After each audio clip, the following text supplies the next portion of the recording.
they'll be giving this article credit for things that he did not do. How can someone who has never headed a government before? He has been a spare tire. This man has been vice president. He has been a spare tire. I don't think he has headed any government before. And then a spare tire is being given credit for bringing in ICPC, EFCC. For what? On what ground? Why should you give him that kind of credit? What has he done before? Apart from leading his own company, private companies, and his school and all of that, what has he contributed to Nigeria? He has been a spare tire. He has never been president before. In my own analysis, the least governor in Nigeria is better than Atiku. At least. Yes, now, he has been, a governor is the chief executive of a state. Atiku has only taken orders from, the commander-in-chief. He has never been commander-in-chief before. He's very inexperienced as far as being commander-in-chief is concerned. Yes, there are 3 tiers of government. You have federal, state, and local government. And then if someone is the total boss in a tier of government, I think he does and fares better than Atiku. A local government boss does better than Atiku because that's a tier of government, and then he's the boss. Atiku is only a spare tire, as far as I'm concerned. And then they talk about, they said, Musti was like, okay, you need money for politics everywhere in the world, globally, evenly, universally. You need money to run politics. Yes, you need money to run politics, but it is very immoral to use money to buy votes. You know, if somebody like Obasanjo, okay, who does not owe you any form of tweak of truth, someone who has worked closely with Atiku, someone who even in court could be regarded as a star witness, taught and describes the personality, the person of Atiku in the way he describes as associated with corruption, then it is extremely terrible and low. And then don't talk about what Obi, don't talk about what Obi, the kind of things you can debunk from what Tim Obi is saying. Talk about what you have done, okay? Bongali and Tim Siwaju Bola Tinubu, please let me tell you, if you buy a Mercedes-Benz in 1999, okay, the Mercedes-Benz of 1999, okay, the moment you start driving it and it is still in use, can never be the same car you bought in 1999 when you are hitting the road in 2022. That is a 24-year-old Mercedes-Benz. Regardless of how good Bola Tinubu was in 1999, stop keeping all those special mannerisms. Doesn't make sense, you know. No matter how good Bola Tinubu was, his brain cells are dying. They are not multiplying.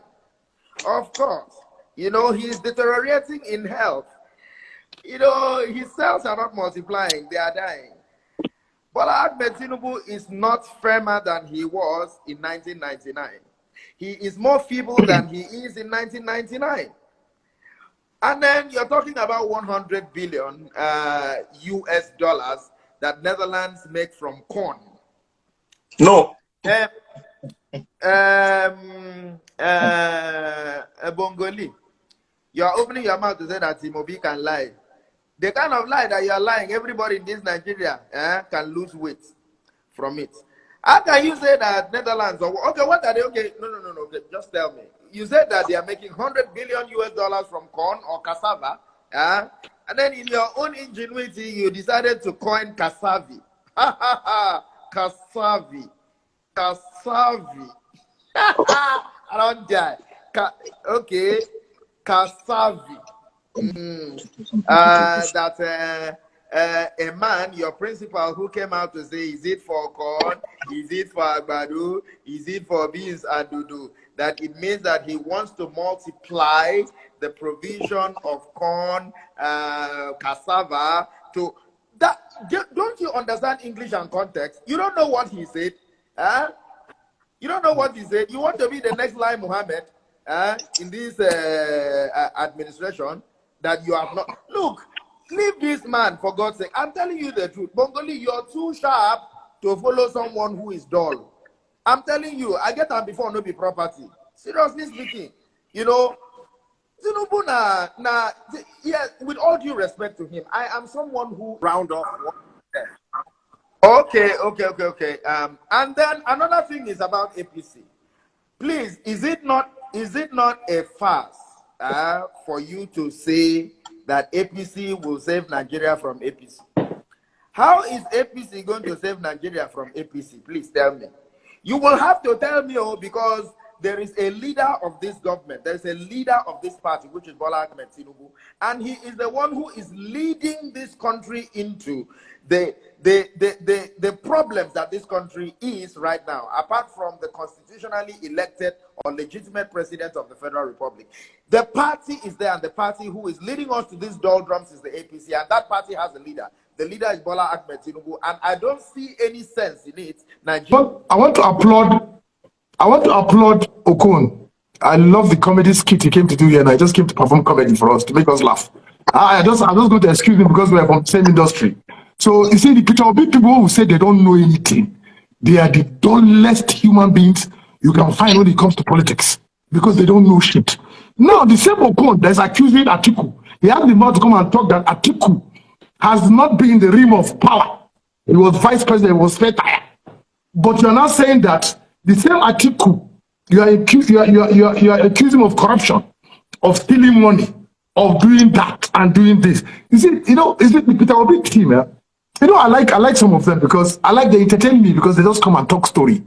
If you don't have facts, don't come with facts without facts. I don't entertain that. Okon has just succeeded in entertaining us comedy, which is nice. I mean, kudos is one of my biggest fans. I love the comedy that you just did. Secondly, you were saying that Atiku is a spare tire. So the vice presidency of Nigeria is a spare tire. They don't take any decision on anything. They have no say in anything. He has forgotten, and it's coming from someone like Okon. He has forgotten that the vice president has offices that is directly in charge of. For example, the economic team of a country in Nigeria, we're talking about Nigeria now, under our constitution, whatever it has been, the vice president, the one that heads it, that makes the decision when it comes to economic of the country. Okon has forgotten that, so Atiku doesn't have experience. If I say a governor he has no better experience than Atiku, it's a shame it's a big shame that Okon will say such a thing. But let me take you back. During the Jagbon Buhari regime, who was controlling the country? If I want to ask for Okon, let him come here, because I'm sure he was alive when the Jagbon Buhari was there. Was the Jagbon number 2 man? Was he not the most feared human being in the government? No, he's a spectre and he wasn't doing anything. So Okon, please get your facts right. You don't just come on social media and talk and just yarn akpata. Because as far as I'm concerned, your yarn is akpata. That's the other one. You are not saying that Obasanjo that wrote in his book or his diary or whatever that is talking the court that Atiku is this, Atiku is that. Why are you now saying that? Oh, so all the corruption supposedly that is done by the PDP at that time that Obasanjo was ruling, it was Atiku. But you said Atiku doesn't have any. He's a spare tire now. So why are you not saying that? That means he was corrupt. It was Obasanjo that he was corrupt for. Because he was the president, so Obasanjo was leading him to be corrupt. You understand? So sometimes when people just come and talk big numbers, big figures, I always say practical. Let's be practical about what we're saying. There is nowhere in history that Atiku has been indicted or has been charged of any crime, whether it's fraudulent or whatever it is. If you have it, give it to me, show it to the world that this is your facts. Atiku was charged of stealing this. Bongoli was saying earlier on, I think it was Bongoli, I can't remember, because to me, what they were saying doesn't even make sense. Was it Bongoli or Peter? I'm sure it's Bongoli. They were saying that Atiku was, if I'm not mistaken, that's one of the people who said, I can't remember, but it's one of these programs that said that Atiku was in customs and under the constitution, civil service constitution. It's one of the Peter Obi team or your team. I will never forget that, because that has been in my head. That you see, the problem of people like, in fact, I don't want to go dirty. That's why I've always said that I don't like to say things that I cannot give you facts. Anything you come here to accuse my candidate of, please bring facts for me. You see, there's my candidate and there's the party PDP. There's the candidate and there's the party. So if you are going after the party, let me know you are going after my party. If you are going after my candidate, let me know you are going after my candidate. So at the end of the day, nobody And I challenge anybody. Show me proof of what Atiku has been accused of, or what you guys are accusing Atiku of. Nobody can show me proof. So if you're not showing me proof, for me, you're just talking rubbish, as far as I'm concerned. If you show me proof today that Atiku stole this, Atiku was part of the Halliburton. Even this Halliburton, I want to go back to it because the last thing Bongoli brought up about this Halliburton. Go back and do your fact checking. Where they said Halliburton bribed government officials to get contracts. Did they say Atiku Abubakar? You know, so for me, why I agreed to come on this debate, it's all about facts. If you don't have facts, don't come and be talking, because I will not listen to you. As far as I'm concerned, you just entertain me, as far as I'm concerned. You're just entertaining me. And people that are blind, people that are blinded by entertainment, by people entertaining them. You don't worry. Okay, by people entertaining them, they can come and entertain. But I have said in this debate, bring me facts and show me figures. Is it Bola Tinubu? Can someone look at, how can somebody in his right sense and say they want to vote APC into government after they've succeeded in creating impunity? They've stolen so much money. In fact, the stealing that they've done, it is so glaring that even other regimes cannot pinpoint it from other regimes, past regimes.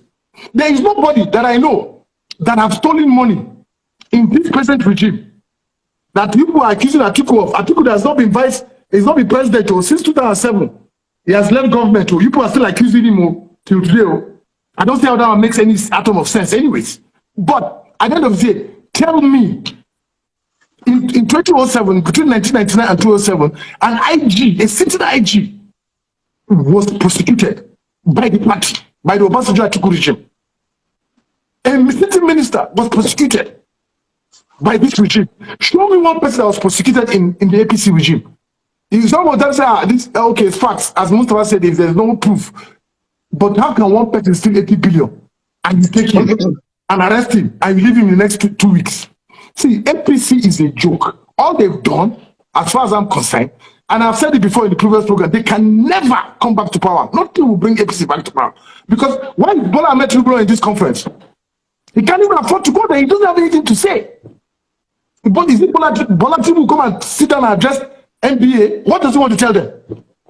What does he want? Is it about the Agbado you're talking about? What does he want to tell them? So at the end of the day, as I will say, please, you know, my opening statement was that Bongoli, you are in the wrong party. That's the truth I can tell you. You are because there's nothing today that you can come and people and say Atiku Abubakar has done. Time up, 7 minutes exactly. You can see Itself is the definition of hypocrisy. You talk about changing the economy from consumerism to production, but you are one of the biggest importers of finished goods to this country. He brings in ketchup, he brings in salad, he brings in juice, he brings in wine. What is left again for us to produce in Nigeria? He brings in Ovaltine, and we have cocoa in Nigeria. Do you know that?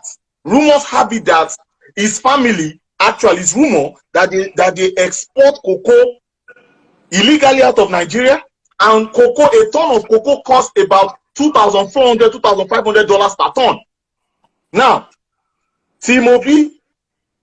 Obi himself, you know, let's look at the budget breakdown. He said he doesn't borrow money. He didn't borrow money. According to the Debt Management Office, in 2008, the external debt of Anambra State was $18 million US.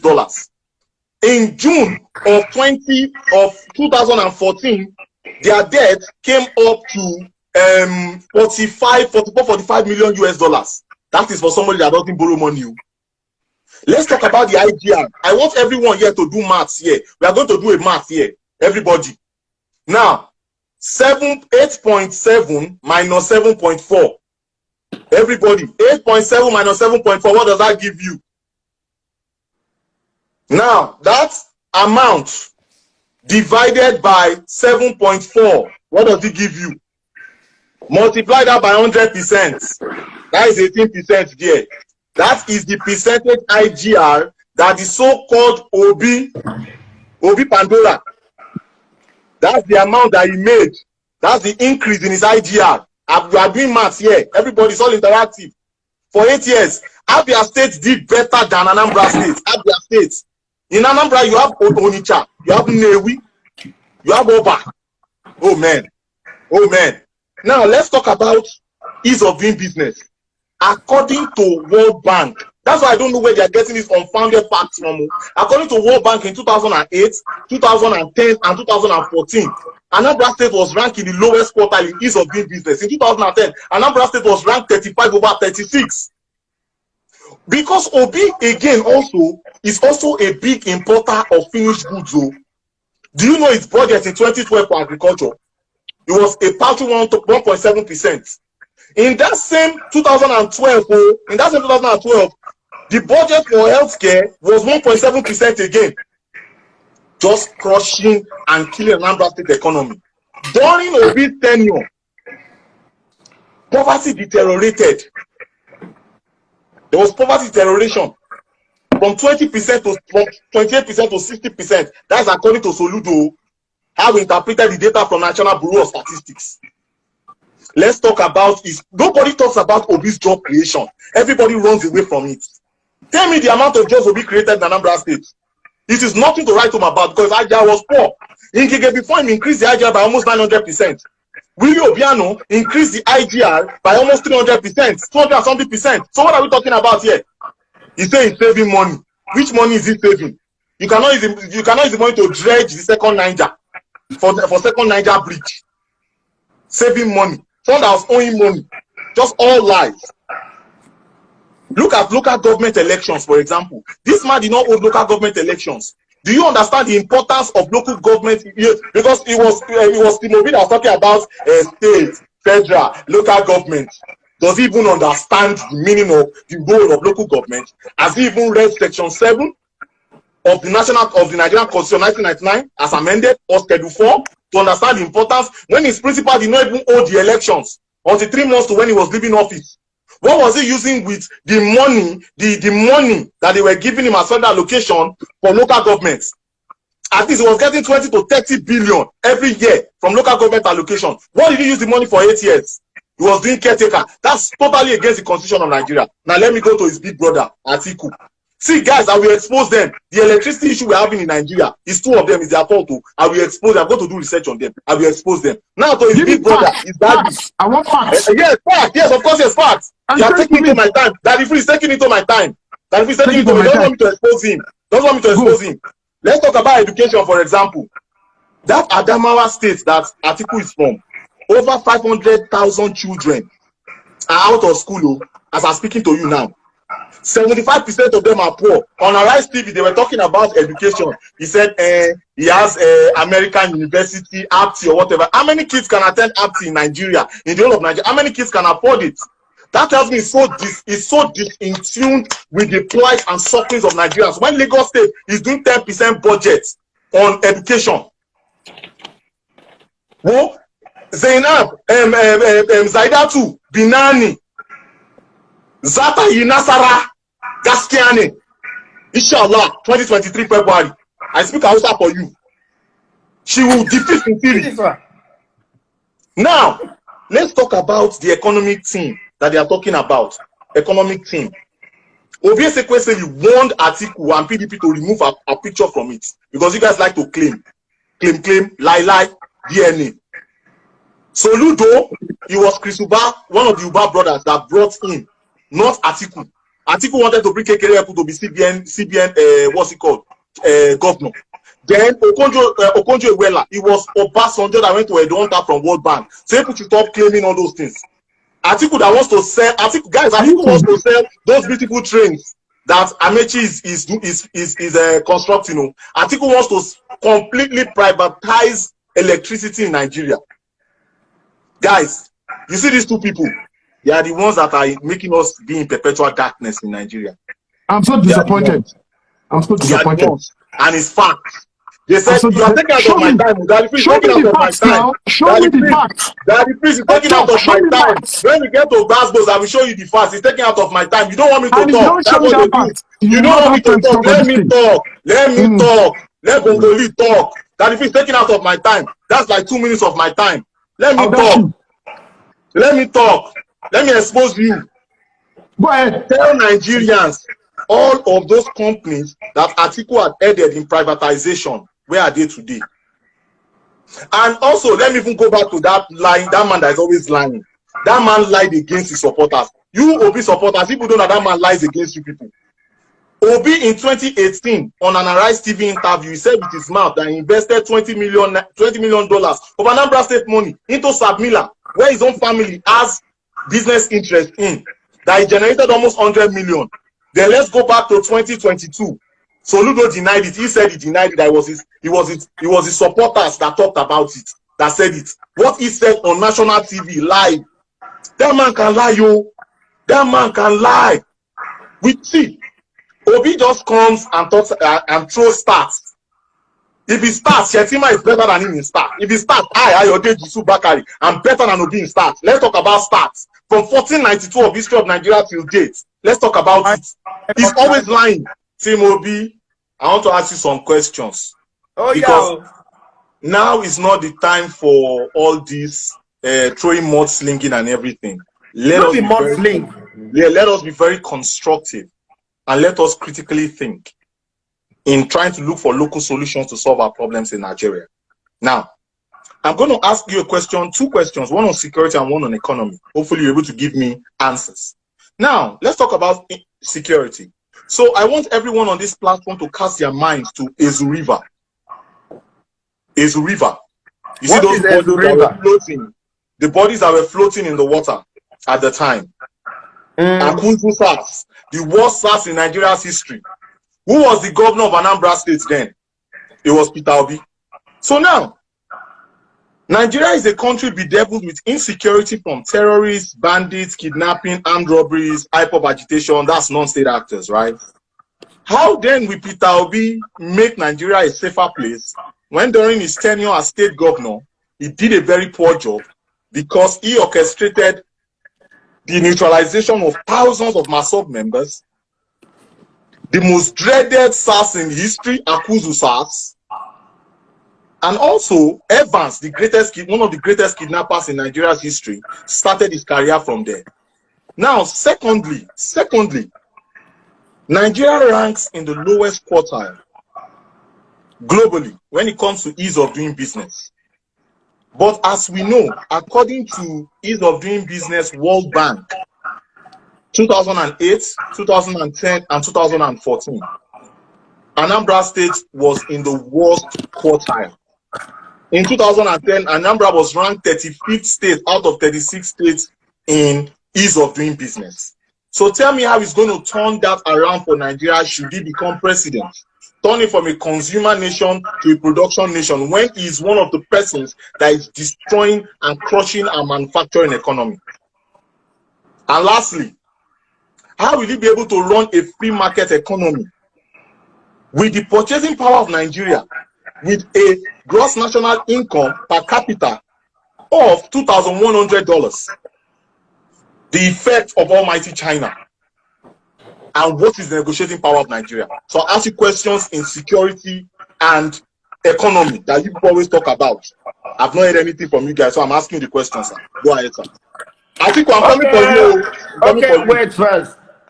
You're asking me questions on insecurity. All right. As we speak right now, as we are talking right now, okay, the country is plagued with insecurity ranging from Boko Haram, IPOB, herdsmen, Fulani herdsmen, bandits, kidnapping, and all of that. There has never been a time in this country that we have been this insecure, okay? And do you know who is the reason why we are this insecure? It is Bola Tinubu. Yes. Now only one small thing hold me from to say he's the head of all this insecurity in this country. Yes, because he is the leader of the party that has plunged us deep into this problem that we have right now. that has no constitutional power. He has no constitutional power. He has no constitutional. That's not what I asked you. What I asked you is based on what Obi did in Anambra. How is it going to solve Nigeria's insecurity problems? That's what I asked you. Not this rabble rousing you are doing. That's not what I'm asking you. That's not what I'm asking you, sir. That party is led. Sir, that is not what we are talking about here, sir. This is what I talk about. No constructive conversation. They can't do it. That Nigeria they return it to raw. They can't so talk. One can say unequivocally that Bola Tinubu is partially responsible. He and Buhari are a Siamese twins. As far as the insecurity problem of how we will be solving, sir. How we will be solving. Well, one of them has. How we will be solving based on what he did in Anambra. Doesn't have constitutional powers. As far as the leadership of this country is concerned. But as far as we are concerned, a party has brought us this deep into insecurity. And that Nigerians did not vote him. 15 million Nigerians voted Buhari. What are you saying, sir? With all due respect, what are you saying? Is it Nigerians that voted him? What are you saying? That's not what I asked you. I'm going back. Tell me how Obi is going to solve security problem when he made a mess in Anambra State. And then you talk about economy, the economic question I asked you. Is that what you're saying? Sir, I am saying that. Tell me how Obi is going to solve the problem that was created by Tinubu. Oh, doesn't he want to become president? What are you talking about, sir? I said based on what Obi did in Anambra State, based on what Obi did in Anambra State, how will you solve security? I'm asking you, I'm going to ask you a question now. You're asking me back. I'm going to ask you a question, sir. How is Obi? I was asking, please. Be emphatic. Are you asking me how Obi is going to solve the economic problem that was created by Tinubu and his cohorts? Why is he running for presidency if he cannot do that? Why is he running for presidency if he cannot do that? No, but then what are we doing here? What are we doing here? What are we doing here? Chebisi, one that wants to run for president. I asked you a question on economy. Anambra State was one of the worst places to do business during his tenure. How is he going to make Nigeria the best? I will tell you how he is. I'll tell you how he's going to go about solving that problem. But Atiku, you have not escaped. I have a question for you, Atiku. You have not escaped. You have to admit that the leadership of your party, you have to admit that the leadership of your principal. What will Obi do? What will Obi do? What will Obi do when he made a mess in Anambra State? What will Obi do? What will Obi do? That's what we want to hear. Guys, this is it here. This is the movie for you. They don't have anything to say. They have nothing to say. They have nothing to say. This is how they do. So your leadership responsibility, and when you admit to your leadership irresponsibility, wow! I'll tell you how we are going to clean up your mess. That's what I've been asking for the past 5 minutes. See, it seems like you don't have an answer. Team Atiku, you and Obi were the ones that ruined electricity. I know you've been waiting for me to ask you this question. I don't have anything to say to me, Obi. Obi doesn't have anything to say. Obi knows nothing. Obi knows nothing. He's just a motivational speaker. Obi is a motivational speaker. Obi is a motivational speaker. Now, Team Atiku, you and Obi are the reasons for the darkness we have in Nigeria. Guys, I will expose them today. Do you know that in 2013, Obi, let me talk now. This one is not exposing. This one is fact. Obi was the head of the team that privatized Nigeria, that privatized our discos and gencos in 2013. Namadi Sambo was the vice. Namadi Sambo was the vice. And that work started in 2006 when your daddy that is wearing cap there, up there, PDP and PDP lights, when he privatized our electricity in 2006, he broke it down to 6 gencos and 11 discos. Do you know what they have done to us today, guys? Guys, let me explain to you what they have done. Federal government in 2019, they bailed them out by 1.2 trillion naira. These people, you are seeing them, they are owing 840 billion naira. Federal government is always subsidizing. Let me talk now. It's always subsidizing. It's them that ruined it. Let me talk now. 1.2 trillion naira. What is Obi Pandora, let me talk. Obi that went on national TV and said he invested his state money. His state money. His state money. You have to quote the source. It did not just come, that information, that piece of It information. was a bailout. Everyone check. Check everyone. It was a bailout. It's on Guardian. It's on Guardian newspaper. They just stopped the federal government of Nigeria, the minister for finance, Zainab Ahmed, just said that in March that they are not going to even privatize. They are not going to supply electricity for us. That electricity is expensive. If you want to make a quote, if you want to make a reference, you understand? You have to ensure that you inject clarity. And Shebi, when I said the ease of doing business, World Bank, 2008, 2010, 2014, you kept on saying the same thing. You kept on saying the same thing, Abi. Then you keep on saying the same thing. Guys, let me expose two of them. Let me expose two of them. That's why people cannot talk. Let me tell you guys, this is what they do about this is what they want to do. My brother, I want to find out the question. I'm asking you,